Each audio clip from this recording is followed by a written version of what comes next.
Hello, welcome to Lemon Studios, where we talk anything and everything entertainment. I'm of course Lemon himself, Zeke Lamone, and this is my review and thoughts of Moon Knight Episode 2, Summon the Suit.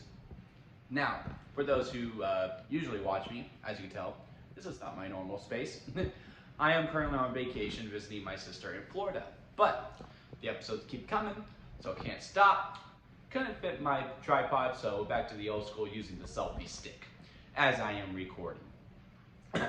So, with that inventory out of the way, let's get into the episode, shall we? Also, if my voice is a little harsh, it's because I just spent the last 4 days at wrestling events. It was WrestleMania in Texas, where I am, in Dallas, and I was at SmackDown, both nights of WrestleMania, and Raw. So, if my voice is a little sore, that is why.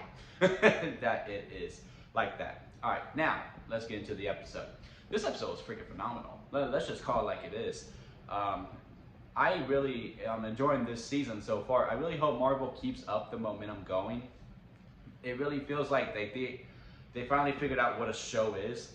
I don't know if it was because this is a character that we have not been introduced to yet, that they were like, okay, let's try from the get-go instead of like, look, they'll stick around. Like, that's what it's felt like before, but now it really feels like, okay, no, we got something here. Let's actually really take this episode by episode. I was frustrated, and I think it was the intent of Steven not just giving control to Mark.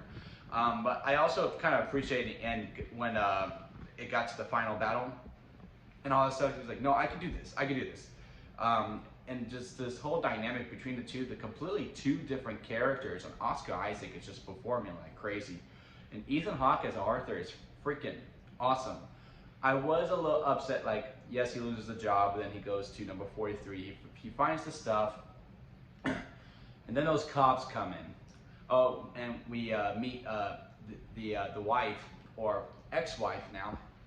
I cannot remember the character's name. I said the character's name wrong in the last episode, and I don't want to take the, I think it's Layla.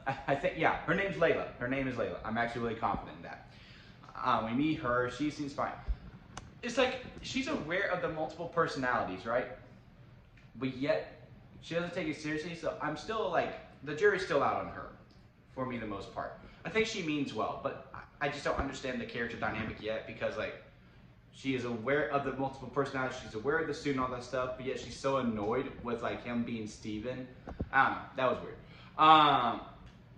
And when Mark and Steven are like arguing over the body, the whole "let me in" thing. I was frustrated with that because, like, Steven, come on. At this point, let Mark take it. Like, you'll be fine once he takes over. And he was just saying no, no, no. That was frustrating me a little bit, but I feel like that was the pure intention of it. But when they get to the apartment, those two cops come in.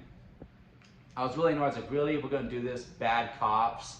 Like, that just seemed very, I don't know, borderline lazy. Like, oh yeah, we got these borderline bad cops, but then it turned out to be just two people from Arthur's crew. I didn't mind that. And now Arthur was trying to recruit Steven and not necessarily Mark. Like, he knew the whole deal. And how Arthur was once one of, oh crap, I don't remember the god's name. The Egyptian god's name for that Mark and Steven report to. And he goes, yeah, no, he knows all about it. And, you know, it's like nice little mind games going on. As me, who's someone who has not watched Moon Knight at all, to go through this whole, well, is Arthur telling the truth? Obviously, he's the bad guy. Like, it becomes very clear when he's like, yeah, no, I'll kill kids. Like, I don't care. Look into it. Because, like, that was, like, I don't know about y'all, but that's where I draw the line. If you kill kids, and that's where it became clear, and then that whole speed chase happening. But the meat and bones and where this episode strives where it's at is when Steven gets on Mr. Knight suit. Is what I've heard is what it's called when he's like in his, when it's dressed up. He's like, oh, dude, we're looking like a bad Colonel Sanders. The back and forth, the comedy was great, and the one fight. I'm gonna be quoting this line for a while. The float like a butterfly, sting like a bee. My name is Steven with a V. Man got one good punch and started rhyming and making great promos from my wrestling roots. And that was just also great that we finally see the suit again. Maybe now we don't need to save the suit for the end anymore. maybe just let him like stay in. I hope episode 3 is all Mark. And it seems like it's going to be that way because now Mark is in control and Steven is the one who's trying to figure out, like, how do you breathe in here? I can't breathe. Let me have my body back and all that stuff. And then their God tells them, all right, we need to go to Egypt. And they're in Egypt and Mark is still in control of the body. So I'm hoping episode 3 is purely just Mark. And we finally get a dynamic between Mark and Arthur. That's going to be really interesting as well. But yeah, overall, I really like this episode. A big step up from episode 2. What did you guys think of episode 2, Some of the Soup from Moon Knight? Comment below and let me know. If you like this video, give it a like. And if you like me, hit that subscribe button and be considerate as I am trying to grow into my YouTube career.